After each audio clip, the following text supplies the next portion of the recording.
नमस्कार साथियों, आप सभी का उत्कर्ष के डिजिटल मंच पर हार्दिक स्वागत है। बिल्कुल साथियों, जैसा कि आपको पता है कि फिजिक्स का वो अध्याय जब याद आता है विद्यार्थियों को, प्रकाश की कहानी, और जहां पर उसे लगता है कि क्या होगा परावर्तन और क्या होगा अपवर्तन, तो वहां पर अच्छे अच्छे विद्यार्थी जो है वो घबरा जाते हैं। पर मुझे इतना विश्वास है कि इस वीडियो को देखने के बाद आप में से कोई भी विद्यार्थी जो है वो नहीं घबराएगा, ना ही मैदान में चित्त होगा, क्योंकि उसका कॉन्फिडेंस लेवल बढ़ जाएगा दोस्तों, क्योंकि उसका कॉन्फिडेंस लेवल यहां से बूस्ट होकर जाने वाला है। दोस्तों मत घबराना, क्योंकि आज आपके लिए बहुत बेहतरीन, बहुत शानदार, लाजवाब फिजिक्स का वो टॉपिक जो आपको सबसे ज्यादा डराता है, फिजिक्स का वो टॉपिक जहां से सबसे ज्यादा क्वेश्चंस पुटअप होते हैं, इस तरह का टॉपिक आपके लिए लेकर आया हूं दोस्तों, जो आपको पूरे पूरे गदगद कर देगा, जहां पर आपके सारे समस्याओं का समाधान ऐसे निकल कर आएगा जैसे कोई हवा का झोंका निकल कर आया है। बिल्कुल दोस्तों, तैयार है? आप सभी का बहुत सारा वेलकम, आप सबका बहुत सारा स्वागत। मैं संदीप तंवर, साइंस का मेंटोर, आपके लिए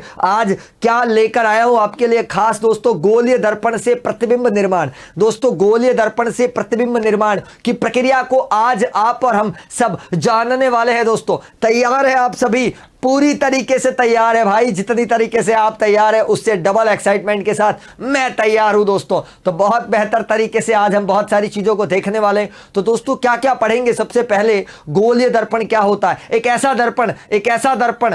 दर्पण जिसका पृष्ठ गोल हो, एक ऐसा दर्पण जिसका पृष्ठ गोल हो, उसे कहा जाता है गोलीय दर्पण। हमने कहा साथियों, भाइयों, बहनों, प्यारे विद्यार्थियों, एक ऐसा दर्पण जिसका पृष्ठ गोल होता है उसे कहा जाता है गोलीय दर्पण। बहुत बढ़िया, क्या बात है। यहां पर एक ऐसा दर्पण जिसका पृष्ठ गोल हो, परावर्तक पृष्ठ गोल हो, उसे गोलीय दर्पण कहते हैं। गोलीय दर्पण दो प्रकार के होते हैं। बिल्कुल सही दोस्तों, दो प्रकार से याद आता है वो शोले मूवी का डायलॉग, कितने आदमी थे कि साहब दो, और कितने आदमी थे कि दो, और तुम कितने। तो इसका मतलब यहां पर भी गोलीय दर्पण के कितने प्रकार थे कि साहब दो प्रकार थे। कौन कौन से? पहला है उत्तल और दूसरा है अवतल। अरे कॉनकेव और कॉन्वेक्स, दो तरह के मिरर पर अपन ने बात की, कॉन्वेक्स और कॉनकेव, ये आपने पढ़ा, बहुत बेहतर तरीके से समझा। तो एक तो था कॉन्वेक्स और एक था कॉनकेव, ये आप लोगों ने पढ़ा, समझा, बेहतरीन, लाजवाब, जबरदस्त। तो हमने पढ़ा उत्तल और अवतल, उत्तल और अवतल, उत्तल और अवतल। बहुत सारी स्थितियों को हम देखने वाले जो पर्दे के पीछे आपको दिखाई दे रहे हैं, कॉन्वेक्स और कॉनकेव मिरर। जैसा कि मैंने कहा और जैसा कि मैंने आपको समझाया, वस्तु की स्थिति पर अगर मैं बात करूं, हमने कहा दोस्तों वस्तु की स्थिति, फॉर एग्जांपल जैसे मान लीजिए अनंत पर है वस्तु, अगर अनंत पर है तो प्रतिबिंब कहां बनेगा? फोकस पर बनेगा। और उल्टा कर दो, जरा उल्टा कर दो यार, खेल उलट जाएगा। अगर मैं कहता हूं वस्तु फोकस पर है, अगर मैं कहता हूं वस्तु फोकस पर है, वस्तु फोकस पर है, तो प्रतिबिंब कहां बनेगा? अनंत पर बनेगा। इसका मतलब एक बात तो मेरे समझ में आ गई कि जब वस्तु अनंत पर है तो प्रतिबिंब जो है वह फोकस पर बनेगा, और जब वस्तु फोकस पर है तो प्रतिबिंब कहां बनेगा? अनंत पर बनेगा। यह अपन ने देखा, वास्तविक बनेगा, उल्टा बनेगा और बहुत छोटा बनेगा।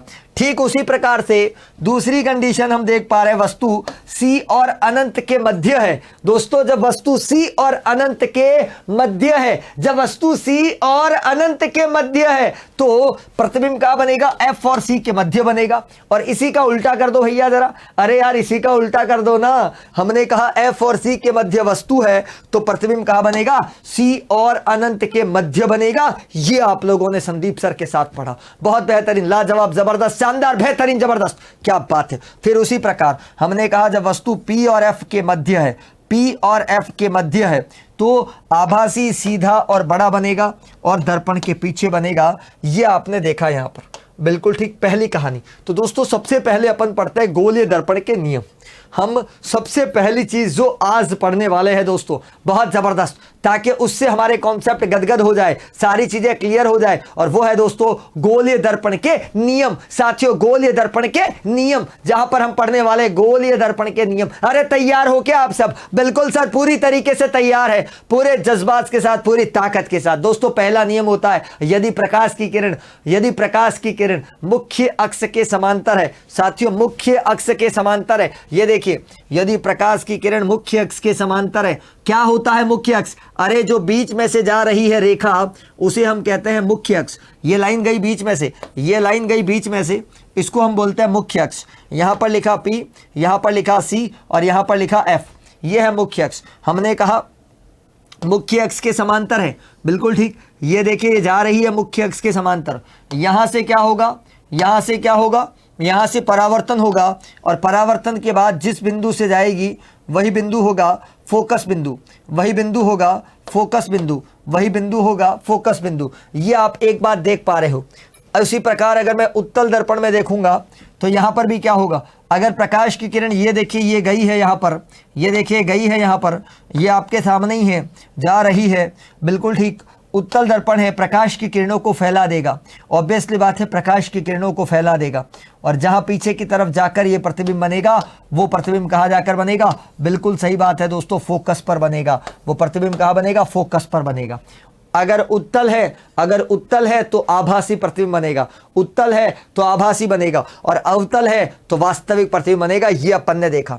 पहला नियम क्या था, यदि प्रकाश की किरण मुख्य अक्ष के समांतर है तो फोकस से जाएगी, फोकस से जाएगी, फोकस से जाएगी, फोकस से जाएगी। उसी प्रकार दूसरा नियम क्या कहता है, फोकस से आएगी तो मुख्य अक्ष के समांतर आ जाएगी। मैं एक डायग्राम को आपके सामने बनाकर दिखाने वाला हूं, जरा बड़े गौर से देखिएगा, लगभग सारी चीजें क्लियर हो जाएगी, सब कुछ क्लियर हो जाएगा एक ही डायग्राम में। जरा गौर से देखिएगा। तमाम मेरे वो साथी जिनको नहीं समझ में आया वो देखना। ये देखिए इस तरह का अगर मैं एक प्रतिबिंब बनाता हूं, ये अंदर की तरफ है, इस तरह से देखिए, ये ऐसे, ये सांप होता है ना, ये डस जाता है तो ये सांप है दोस्तों। और ये है यहां पर मुख्य अक्ष, ये क्या है, मुख्य अक्ष। और ये इस तरफ पॉलिश कर दी तो ये है दोस्तों अवतल दर्पण। जो आप देख रहे हो उसे अवतल दर्पण कहा जाता है और ये कॉनकेव मिरर अंग्रेजी में इसे कहा जाएगा, ठीक है ना। अब देखिए मेरा कहने का मतलब है यदि प्रकाश की किरण मुख्य अक्ष के समांतर आ रही है, मुख्य अक्ष के समांतर आ रही है, मुख्य अक्ष के समांतर आ रही है, तो यहां से परावर्तन के बाद जिस बिंदु से जाएगी हम उस बिंदु को कहते हैं फोकस, हम उस बिंदु को कहते हैं फोकस, हम उस बिंदु को कहते हैं फोकस। ठीक उसी तरह से दूसरी कहानी यहां पर हम दोहरा रहे हैं। हमने कहा ठीक उसी तरह से अगर हम यहां पर देख रहे हैं, ठीक उसी तरह से अपन ने यहां पर देखा, ये देखिए दूसरी कहानी जो मुझे दिखाई दे रही है। हमने कहा यदि प्रकाश की किरण मुख्य अक्ष के समांतर है, यदि प्रकाश की किरण मुख्य अक्ष के समांतर है, ये फैल गई दोस्तों, ये फैल गई, इसको पीछे की तरफ बढ़ा दीजिए तो ये कहां जाकर मिलेगी, ये फोकस पर जाकर मिलेगी।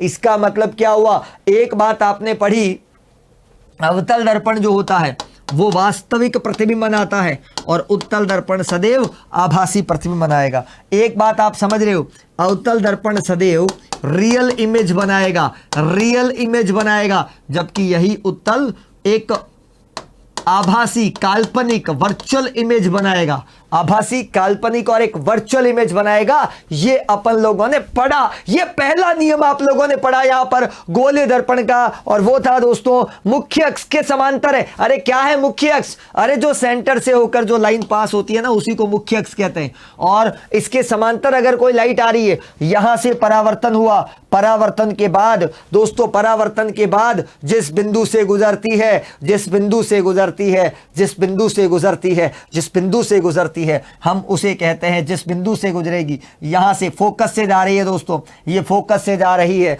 ये फोकस से जा रही है, ये फोकस से जा रही है। ठीक उसी तरह से हमने देखा ये भी मुख्य अक्ष के समांतर है और यहां पर जो है वह बिल्कुल ठीक कहा आपने, और यहां पर ये जा रही है बिल्कुल कहां से, फोकस से। तो एक तरफ अवतल और एक तरफ उत्तल, एक तरफ अवतल और एक तरफ उत्तल। ये पहली कहानी बिल्कुल क्लियर हो गई।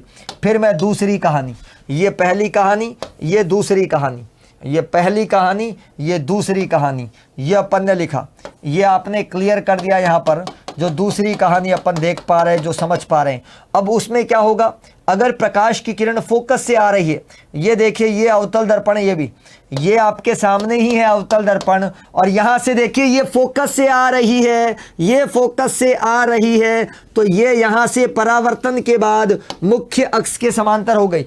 और ठीक उसी तरह से हमारे पास अगर दूसरा ऑप्शन है यहाँ पर, जैसा कि अपन देख पा रहे हैं, ये देखिए बहुत इजी तरीके से यहाँ पर उत्तल दर्पण की कहानी है। ये इसमें क्या होगा कि यहाँ से ये है फोकस हमारा, यहाँ से फोकस है, ये फोकस से आया है, बिल्कुल ठीक बात है, ये फोकस से आया है और ये फोकस से आया, तो ये हो गया आपके मुख्य अक्ष के समांतर।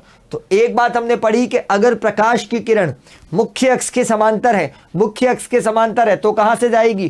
फोकस से जाएगी, फोकस से जाएगी। और मैं इसका अगर अपोजिट करूं, अगर प्रकाश की किरण फोकस से आ रही है तो मुख्य अक्ष के समांतर हो जाएगी, तो मुख्य अक्ष के समांतर हो जाएगी। ये अपन ने देखा, बहुत बेहतरीन, बहुत शानदार। तो इस तरह के नियमों पर अपन ने बात कर ली।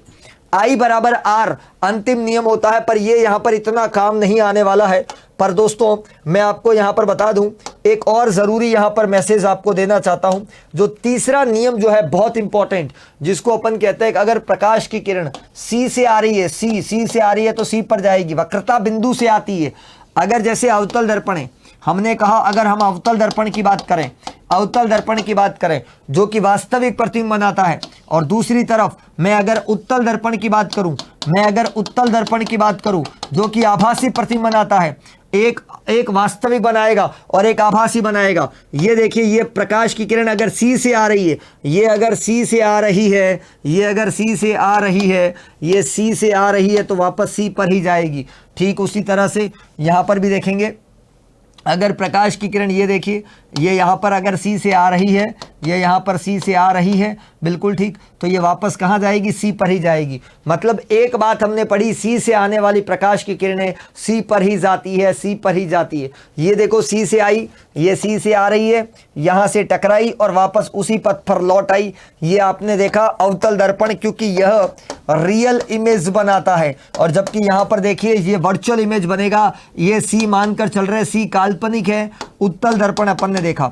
तो आप मेरे पास में 3-4 नियम समझ लो। पहला नियम है मुख्य अक्ष के समांतर है, पहला नियम है मुख्य अक्ष के समांतर है, फोकस से जाएगी। दूसरा नियम, फोकस से आ रही है तो मुख्य अक्ष के समांतर होगी, C से आने वाली किरण C पर जाएगी। ये अपन ने पढ़ा यहां पर, बिल्कुल ठीक बात है, बहुत बेहतरीन, बहुत शानदार, लाजवाब, जबरदस्त। अब बात करता हूं दोस्तों सबसे इंपॉर्टेंट और सबसे महत्वपूर्ण टॉपिक। अरे जहां से घबरा रहे हो मत घबरा, आज ये बैठा है, आज ये बैठा है, मत घबराना। तो पहला नियम है यहां पर दोस्तों, उत्तल दर्पण के सिर्फ 2 कंडीशन है, याद कर लेना दोस्तों। उत्तल दर्पण की केवल 2 कंडीशन है। हमने कहा उत्तल दर्पण की केवल और केवल 2 कंडीशन है जो अपन देख पा रहे हैं। उत्तल दर्पण की कितनी कंडीशन है? 2 कंडीशन। कौन कौन सी 2 कंडीशन है जरा वो देखिए। पहली कंडीशन है उत्तल दर्पण की, जिसको हम कहते हैं यहां पर कॉन्वेक्स मिरर। क्या कहते हैं? Convex mirror. उसके अंदर पहली कहानी, अगर वस्तु अनंत पर है, अगर वस्तु अनंत पर है, अगर वस्तु अनंत पर है, अगर वस्तु अनंत पर है, अनंत पर है, अनंत पर है, अनंत पर है, तो प्रतिबिंब कहां बनेगा? भैया प्रतिबिंब कहां बनेगा? तो मैंने आपको पहले ही कह दिया कि वस्तु जब अनंत पर होती है तो प्रतिबिंब बनता है फोकस पर, प्रतिबिंब बनता है फोकस पर। मैंने आपको दूसरी कंडीशन भी बता दी कि जब वस्तु फोकस पर होती है, जब वस्तु फोकस पर होती है तो प्रतिबिंब कहां बनेगा? अनंत पर बनेगा। यह मैं आपको पहले से ही बता चुका था। तो हमने कहा वस्तु अनंत पर है तो यहां पर प्रतिबिंब जो है वो फोकस पर बनेगा। कैसा बनेगा? आभासी, सीधा और बहुत छोटा बनेगा, एक बिंदु की साइज का बनेगा। साथियों आभासी बनेगा, सीधा बनेगा और बहुत छोटा बनेगा। आभासी, सीधा और बहुत छोटा प्रतिबिंब बनेगा। कब? जब वस्तु अनंत पर, बहुत दूर से आ रही है, बहुत दूर से आ रही है, तो बहुत दूर से आ रही है तो प्रतिबिंब फोकस पर बनेगा, आभासी, सीधा और बहुत छोटा बनेगा। मैं दूसरी कंडीशन, जब वस्तु अनंत और ध्रुव के बीच कहीं पर भी हो, जब वस्तु अनंत और ध्रुव के बीच कहीं पर भी हो, तो मैं बता देता हूं प्रतिबिंब कहां बनेगा? P और F के मध्य बनेगा। कहां बनेगा? P और F के मध्य बनेगा, P और F के मध्य बनेगा। और ये P और F के मध्य बनेगा, ये कैसा होगा? ये होगा दोस्तों आभासी, सीधा और छोटा। ये कैसा होगा? आभासी, सीधा और छोटा प्रतिबिंब बनेगा। ये अपन ने देखा, बहुत बेहतरीन। एक एक डायग्राम पे आज अपन बात करने वाले। तैयार हो आप सब? पहला डायग्राम उत्तल दर्पण की कंडीशंस की है। ये सारी कौन सी कंडीशन है? उत्तल दर्पण। और पहली कंडीशन क्या है? वस्तु अनंत पर है। मैं आपको हाथ से बना हुआ डायग्राम सिखा रहा हूं। यह है दोस्तों उत्तल दर्पण, यह है मुख्य अक्ष, यह है आपकी मुख्य अक्ष उत्तल दर्पण। और इस उत्तल दर्पण में हमने मुख्य अक्ष ले लिया। अब यहां पर है हमारा अनंत। सपोज कीजिए वस्तु अनंत से आ रही है, ये देखिए वस्तु अनंत से आ रही है, अनंत से, मुख्य अक्ष के समांतर है, मुख्य अक्ष के क्या है? समांतर। ये भी मुख्य अक्ष के क्या है? समांतर। दोनों ही मुख्य अक्ष के समांतर है। ये फैल गई और ये भी फैल गई, ये दोनों ही फैल गई। पीछे की तरफ बढ़ाया, यहाँ पर बढ़ा दिया और ये भी बढ़ा दिया। ये अपन ने देखा, ये अपन ने कहा, और प्रतिबिंब कहाँ बना? फोकस पर बना। हमने कहा ये देखो दोनों ही समांतर है, ये भी मुख्य अक्ष के समांतर है और ये भी मुख्य अक्ष के समांतर है। दोनों ही मुख्य अक्ष के समांतर है, दोनों ही मुख्य अक्ष के क्या है? समांतर है। ये भी मुख्य अक्ष के समांतर, ये भी मुख्य अक्ष के समांतर, ठीक है, दोनों ही। ये इधर से भी फैल गई, इधर से ही फैल गई। कहाँ बना? प्रतिबिंब कहाँ बना? फोकस पर। तो हम कहेंगे प्रतिबिंब कहाँ बनेगा? फोकस पर बनेगा। प्रतिबिंब कहाँ बनेगा? प्रतिबिंब कहाँ बनेगा? प्रतिबिंब कहाँ बनेगा? फोकस पर बनेगा। अरे यार कैसा बनेगा ये तो बताओ। बिल्कुल दोस्तों, आभासी बना। कैसे बताया? क्योंकि ये डॉट डॉट से बनाया, तो आभासी बना। और दोस्तों दूसरा सीधा बना, और तीसरी बात बहुत बहुत छोटा बना। तो हमने कहा आभासी, सीधा और बहुत छोटा बनेगा। हमने कहा आभासी, सीधा और बहुत छोटा बनेगा, ये अपन ने कहा पहली बात। दूसरी दोस्तों, वस्तु अनंत को छोड़कर, वस्तु अनंत को छोड़कर कहीं पर भी हो, अरे अनंत और पी के मध्य है। वस्तु कहाँ है? अनंत और पी के मध्य है, ये अपन ने देखा यहाँ पर। तो ये देखिए दोस्तों, ये आपने यहाँ पर एक और डायग्राम पर बात कर ली आज। बहुत बेहतरीन दोस्तों, वास्तव में लाजवाब, ज़बरदस्त। हमने लिखा ये है P, ये लिखा आपने F और ये लिखा C। सपोज कीजिए वस्तु यहाँ पर है, ये यहाँ पर है, ये यहाँ पर है, ये देखिए अपन ने यहाँ देखा। सपोज कीजिए वस्तु यहाँ पर है, मुख्य अक्ष के समांतर है। ये प्रकाश की किरण फैल जाएगी दोस्तों, ये फैल गई, इसको पीछे की तरफ बढ़ाओ, ये कहाँ जाएगी? ये बिल्कुल फोकस पर जाएगी। ये कहाँ जाएगी? फोकस पर जाएगी। पहला नियम दोस्तों, गोलीय दर्पण का पहला नियम, हमने कहा दोस्तों गोलीय दर्पण का पहला नियम, यदि प्रकाश की किरण मुख्य अक्ष के समांतर है, यदि प्रकाश की किरण मुख्य अक्ष के समांतर है, मुख्य अक्ष के समांतर है, मुख्य अक्ष के समांतर है। ये प्रकाश की किरण हमने देखा ये मुख्य अक्ष के बिल्कुल समांतर थी, और यहां से क्या हुआ? ये इस तरह से चली गई, बिल्कुल जाएगी। और अपन ने देखा कि आप इसको पीछे की तरफ बढ़ाओ, हमारा प्रतिबिंब कहाँ बनेगा? फोकस पर बनेगा। मैं दूसरी बात यहाँ पर बता दूँ, प्रकाश की किरण यहाँ से देखिए, ये आ रही है, सी से आ रही है, और ये सी से आ रही है, सी पर जा रही है। ये सी से आई है और वापस सी पर ही लौट गई, सी से आई और सी पर लौट गई, सी से आई और सी पर ही लौट गई। अब आप देखिए दोनों बिंदु है, कहाँ कट कर रही है? अरे कहाँ कट कर रही है? यहाँ कट कर रही है। ये इस लोकेशन पे कट हो रहा है। ये लोकेशन है जो मैं येलो डॉट कर रहा हूँ, येलो डॉट कर रहा हूँ यहाँ पर, ये वाला। यहाँ पर दोनों ही कट हो रहे हैं, यहाँ पर दोनों ही क्या हो रहे हैं? कट। और ये लोकेशन क्या है? ये लोकेशन है दोस्तों, ये कहाँ की लोकेशन है? P और F के मध्य। इसका मतलब हमारा प्रतिबिंब जो बनेगा वो बनेगा P और F के मध्य बनेगा। दोस्तों हमारा प्रतिबिंब कहाँ बनेगा? P और F के मध्य बनेगा। ऑब्वियसली बात है, डॉट डॉट से बनाया है तो डॉट डॉट से बनाया, इसका मतलब कैसा बन गया? हाँ, आभासी बनेगा और सीधा बनेगा और छोटा बनेगा। इसीलिए दोस्तों जितने भी उत्तल दर्पण होते हैं ना, उनका उपयोग होता है वाहनों के पश्य दर्पण में। जो गाड़ियों का साइड वाला कांच होता है ना, उनमें इनका उपयोग होता है। जितने भी है उन सब का उपयोग हो रहा है वाहनों के पश्य दर्पण में, वाहनों के पश्य दर्पण में इनका उपयोग हो रहा है। वाहनों के साइड वाले कांच में इसका उपयोग हो रहा है। बहुत बेहतरीन, मजा आ जाएगा दोस्तों। तो इसका उपयोग कहाँ हुआ? वाहनों के पश्य दर्पण में। क्यों हुआ? ताकि पीछे आने वाली गाड़ी को ड्राइवर आसानी से, मैं गाड़ी चला रहा हूं, पीछे से किसी ने हॉर्न दिया, T T T T T T, अरे भाई क्यों परेशान कर रहा है? पीछे थोड़ी देखूंगा क्या है, ऐसे तो नहीं कर सकता। चुप रहे, क्या कर रहा है? बार बार हॉर्न, उससे झगड़ा नहीं। मैं क्या करता हूं, मैं गाड़ी चला रहा हूं, मैं मेरे साइड वाले कांच में देखूंगा, देख रहा हूं पीछे कोई व्यक्ति जो टी टी टी टी कर रहा है, वो अच्छा, उसको ज्यादा जल्दी है, तो मैंने मेरी गाड़ी साइड में कर दी। तो इतनी बड़ी गाड़ी इतने से कांच में दिखाई दे रही है, क्योंकि उत्तल दर्पण लगा रखा है। आभासी, सीधा और छोटा। दोस्तों आभासी, सीधा और छोटा प्रतिबिंब बनाएगा। हमने कहा आभासी, सीधा और छोटा प्रतिबिंब बनेगा भैया। आभासी, सीधा और छोटा प्रतिबिंब बनेगा बनेगा बनेगा। यह है कहानी नंबर 1। दोस्तों अब बात करता हूं मैं अवतल दर्पण से प्रतिबिंब निर्माण। दोस्तों इस अवतल दर्पण में टोटल डायग्राम बनते हैं 5 + 1, मतलब टोटल 6 डायग्राम बनेंगे। 5 डायग्राम बनेंगे वास्तविक और उल्टे, 5 डायग्राम बनेंगे वास्तविक और उल्टे, 5 डायग्राम बनेंगे वास्तविक और उल्टे, और एक डायग्राम जो बनेगा ना वो बनेगा आभासी, सीधा और बड़ा। कैसा? आभासी, सीधा और बड़ा डायग्राम बनेगा। तो 5 तो बन गए हमारे पास में वास्तविक और उल्टे, 5 बन गए वास्तविक और उल्टे, और एक बन गया आभासी, सीधा और बड़ा, एक बन गया आभासी, सीधा और बड़ा। हमने ये कहा, तो आपने कहानी समझ ली। ये कहानी थी अवतल दर्पण की, ये कहानी थी अवतल दर्पण की जो आप लोगों ने पढ़ी। एक एक स्थिति पर बात कर रहा हूं। पहली स्थिति है दोस्तों, वस्तु अनंत पर है, वस्तु अनंत पर है तो प्रतिबिंब कहां बनेगा? फोकस पर बनेगा, वास्तविक, उल्टा और बहुत छोटा बनेगा। फिर दूसरी कंडीशन, वस्तु कहां है? सी और अनंत के मध्य है, सी और अनंत के मध्य है तो प्रतिबिंब कहां बनेगा? एफ और सी के मध्य, वास्तविक, उल्टा और छोटा। देखो वास्तविक और उल्टे तो सारे बन रहे, इस लास्ट वाली कंडीशन को छोड़ दीजिए, ये लास्ट वाली कंडीशन को छोड़ दीजिए, बाकी पांचों कंडीशन में वास्तविक, उल्टा। ये देखो वास्तविक, उल्टा, वास्तविक, उल्टा, वास्तविक, उल्टा, वास्तविक, उल्टा। सबसे पहले लिखा बहुत छोटा, फिर लिखा छोटा, फिर लिखा बराबर, फिर लिखा बड़ा, फिर लिखा बहुत बड़ा, और फिर लास्ट में आभासी वाला भी बड़ा। तो ये 5 कंडीशन आपने देखी। एक बात और बता देता हूं, ऐसे टिप्स पे रखो, वस्तु अनंत पर है तो प्रतिबिंब फोकस पर, और वस्तु फोकस पर है तो प्रतिबिंब अनंत पर। तो ये अनंत और फोकस का कॉम्बिनेशन हो गया। याद करो, याद कर लो यार, ऐसी लॉजिकल टिक्स कहीं नहीं मिलेगी।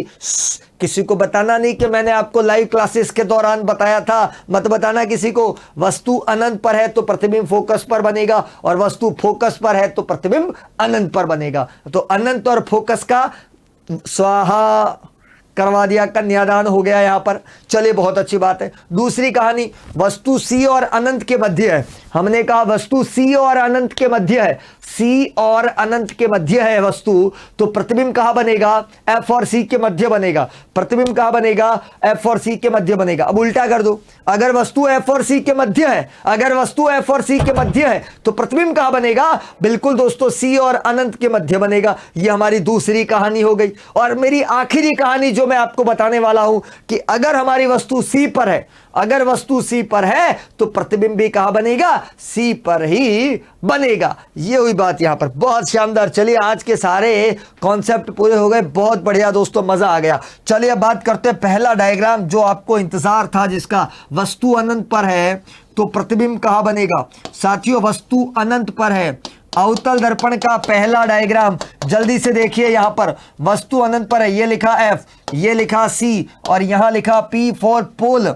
और अब आपके पास पहली कंडीशन है, वस्तु अनंत पर है, ये अनंत है, वस्तु अनंत पर है दोस्तों, ये बिल्कुल यहां पर समांतर है, प्रकाश की किरण मुख्य अक्ष के समांतर है। हमने कहा प्रकाश की किरण मुख्य अक्ष के समांतर है, तो ये जाएगी बिल्कुल दोस्तों फोकस से, और यहां पर ये भी जाएगी फोकस से। आपने देख लिया पहला नियम क्लियर। हमारा प्रतिबिंब कहां बनेगा? हमारा प्रतिबिंब कहां बनेगा? फोकस पर बनेगा। तो पहली चीज क्लियर हो गई। प्रतिबिंब जो है, प्रतिबिंब जो है वो बनेगा आपका फोकस पर। कैसा बना? हमने देखा कैसा बना, तो मैं बता दूं, वास्तविक बनेगा, बिल्कुल ठीक, उल्टा बनेगा और बहुत छोटा बनेगा। तो वास्तविक, उल्टा और बहुत छोटा, हाईली डिमिनिश्ड, इस तरह का हमारा प्रतिबिंब जो है वो बनता हुआ मुझे दिखाई दे रहा है। ठीक है, पहली कंडीशन क्लियर हो गई तमाम विद्यार्थियों को। दूसरी कंडीशन, वस्तु कहां है? सी और अनंत के मध्य है। हमने कहा दूसरी कंडीशन, वस्तु कहां है? सी और अनंत के मध्य है। ये लिखा पी, ये लिखा एफ, और ये लिखा सी, और यहां पर आ गया हमारा इन्फिनिटी। तो हमने कहा वस्तु सी और अनंत के मध्य है, वस्तु सी और अनंत के मध्य है। अपन ने कहा वस्तु सी और अनंत के मध्य है, ये अनंत है और ये सी है, उसके बीच है। यहाँ पर ये देखिए मुख्य अक्ष के समांतर है। पहला नियम क्या लगा? पहला नियम क्या लगा? मुख्य अक्ष के समांतर है, तो ये यहाँ से परावर्तन के बाद ये कहाँ से जाएगी? प्रकाश की किरण, बिल्कुल ये फोकस से गई। अब दूसरा नियम है, यदि प्रकाश की किरण फोकस से आ रही है, अगर प्रकाश की किरण फोकस से आ रही है तो ये हो जाएगी मुख्य अक्ष के समांतर, ये हो जाएगी मुख्य अक्ष के समांतर। ये दोनों किरणें कहाँ एक दूसरे को कट कर रही है? ये देखिए, ये लोकेशन हमारे को मिल गई, और ये लोकेशन है दोस्तों ये वाली, जिसको अपन कहते हैं यहाँ पर एफ और सी के मध्य। हमने कहा प्रतिबिंब कहाँ बनेगा?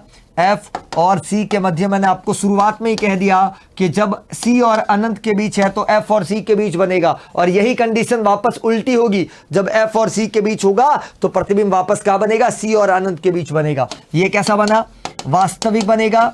ये डायग्राम कैसा बनेगा, वास्तविक बनेगा, उल्टा बनेगा और दोस्तों छोटा बनेगा। हमने कहा वास्तविक, उल्टा और छोटा प्रतिबिंब यहां पर निकल कर आया है दोस्तों। बहुत बढ़िया, बहुत बेहतरीन, लाजवाब, जबरदस्त। फिर देखिए हमारे पास तीसरी कहानी, वस्तु सी पर है। हमने कहा वस्तु कहां पर है, सी पर है, सी पर है, सी पर है। ये तीसरी कहानी। तो दोस्तों जब वस्तु सी पर होती है तो प्रतिबिंब भी इसका सी पर बनेगा। अगर वस्तु सी पर है, ऑब्जेक्ट सी पर है, सेंटर ऑफ कर्वेचर सी का मतलब होता है, तो उसका प्रतिबिंब भी सी पर ही बनता है। यह मैं आपको बता देता हूं। बहुत बेहतरीन दोस्तों, यहां लिखा पी, यहां लिखा एफ और यहां लिखा सी। वस्तु सी पर है। ये देखिए वस्तु हमारे पास जो है, आपने जो ऑब्जेक्ट लिया है वो ऑब्जेक्ट है सी पर। बहुत बढ़िया। यहां पर और ये गया फोकस से, पहला नियम, बिल्कुल ठीक। और ये फोकस से अगर प्रकाश की किरण आएगी, ये फोकस से प्रकाश की किरण आएगी तो ये समांतर हो जाएगी और ये प्रतिबिंब यहां पर बना वापस सी पर। जहां ऑब्जेक्ट था वहीं प्रतिबिंब बना, तो प्रतिबिंब कहां पर बनेगा, प्रतिबिंब कहां पर बनेगा, सी पर बनेगा। कैसा बना, वास्तविक, उल्टा और बराबर। हमने कहा वास्तविक बना, हमने कहा उल्टा बना और हमने कहा बराबर बना। ये तीनों प्रकार की सिचुएशन आपने देखी, वास्तविक, उल्टा और बराबर। ये तीन प्रकार की सिचुएशन आप और हम सब देख पा रहे हैं। मेरे पास चौथी कंडीशन आ रही है, वस्तु है एफ और सी के मध्य। हमने कहा वस्तु है एफ और सी के मध्य, एफ और सी के मध्य, एफ और सी के मध्य। वस्तु एफ और सी के मध्य है। हमने कहा ये लिखा पी, यहां लिखा एफ और यहां लिखा सी। अब वस्तु एफ और सी के मध्य है। सपोज कीजिए यहां पर है हमारे पास, हमारा ऑब्जेक्ट यहां पर है, मुख्य अक्ष के समांतर है, ठीक है, पहला नियम। और ये फोकस से आ रही है, बिल्कुल फोकस से गई, कोई दिक्कत नहीं, ठीक है। और दूसरा नियम आप लगाओ, फोकस से आ रही है तो मुख्य अक्ष के समांतर हो जाएगी। या आप एक काम और कर सकते हैं, जैसे फोकस से आ रही है प्रकाश की किरण, ये देखिए ये फोकस से आई इस तरह से, ये आपने फोकस से लिया और यहाँ पर परावर्तन के बाद ये मुख्य अक्ष के समांतर हो गई। तो अब ये जो प्रतिबिंब हमारा बना है वो कहाँ बना है, यहाँ बना, ये यहाँ पर। थोड़ा सा सी को आगे ले लेना, तो यहाँ पर ये बना है सी के पास, मतलब सी और अनंत के बीच। हमारा प्रतिबिंब कहाँ बनेगा, सी और अनंत के बीच बनेगा। आप एक काम कर सकते हैं यहाँ पर, क्योंकि मैं हटाऊंगा तो हट जाएगा, सी को थोड़ा आगे खिसका देना, यहाँ लगा देना सी को, ठीक है। और ये कैसा बना, वास्तविक बना। कैसा बना, वास्तविक बना, उल्टा बना और बड़ा बना। हमने कहा ये जो डायग्राम बना ये वास्तविक, उल्टा और बड़ा बना। दोस्तों ये डायग्राम बना वास्तविक, उल्टा और बड़ा। अब मेरा आखिरी डायग्राम यहां पर वस्तु फोकस पर है, तो ऑब्वियसली बात है प्रतिबिंब कहां बनेगा। अगर वस्तु फोकस पर है तो तुम्हारे को पता है प्रतिबिंब कहां बनेगा, अनंत पर बनेगा। यह है पी और यह है फोकस। अगर वस्तु फोकस पर है, बिल्कुल ठीक, तो ये तो गया ऐसे और यहाँ पर है सी। अब ये सी से आने वाली प्रकाश की किरण भी सी पर रहेगी, कोई परिवर्तन नहीं होगा। तो अब ये देखिए वस्तु फोकस पर है तो प्रतिबिंब कहाँ बना, अनंत पर। और अगर मैं उल्टा कह दूं, वस्तु अगर अनंत पर है तो ये प्रतिबिंब कहाँ बनेगा, फोकस पर बनेगा। ये भी अपन ने देखा, तो ये कहानी अपन ने पढ़ी। यहाँ पर वस्तु अनंत पर है तो फोकस पर और फोकस पर है तो अनंत पर। तो आपने कहा ये डायग्राम भी कैसा बना, वास्तविक बना, उल्टा बना, बिल्कुल, और बहुत बड़ा बना, बहुत बड़ा बना। तो ये कंडीशन आपने देखी, वस्तु फोकस पर है तो प्रतिबिंब कहाँ बनेगा, अनंत पर बनेगा। प्रतिबिंब कहाँ बनेगा, अनंत पर बनेगा। और उल्टा कर दीजिए, जरा उल्टा कर दो कि वस्तु अनंत पर है तो प्रतिबिंब कहां बनेगा, फोकस पर बनेगा। बहुत बेहतरीन, बहुत खूब, बहुत बहुत। अब ये अंतिम सिचुएशन जो वेरी वेरी इंपॉर्टेंट, बिल्कुल अलग सिचुएशन, और वो सिचुएशन क्या है कि वस्तु है पी और एफ के मध्य। हमने कहा वस्तु है पी और एफ के मध्य, ये लिखा पी और ये लिखा एफ। हमने कहा हमारी जो वस्तु है वो पी और एफ के मध्य है, यहां पर कहीं है, ठीक है। ये मुख्य अक्ष के समांतर है, ये मुख्य अक्ष के क्या है, समांतर। और ये गई यहाँ पर फोकस से, और यहाँ से सी से आ रही है प्रकाश की किरण, वो वापस सी पर ही जाएगी। ये देखो सी से आई ये देखो ये सी से आई और वापस सी पर चली गई। अब आप इन दोनों किरणों को पीछे की तरफ बढ़ाओ, आप इन दोनों किरणों को पीछे की तरफ बढ़ाओ, तो आप पीछे की तरफ बढ़ाओगे तो प्रतिबिंब कैसा बनेगा, आभासी बनेगा। कैसा बनेगा, आभासी बनेगा, सीधा बनेगा और बड़ा बनेगा। ये अलग कंडीशन है। अवतल दर्पण में एकमात्र ऐसी कंडीशन दोस्तों, अवतल दर्पण में एकमात्र ऐसी कंडीशन जहां पर आभासी सीधा और बड़ा प्रतिबिंब बनता है, जहां पर आभासी सीधा और बड़ा प्रतिबिंब बनता है, वो सिर्फ एक ऐसी कंडीशन है जो आपने आज पढ़ी है दोस्तों, जो आपने आज पढ़ी है। निश्चित तौर पर आपको सारी चीजें क्लियर हो गई होगी।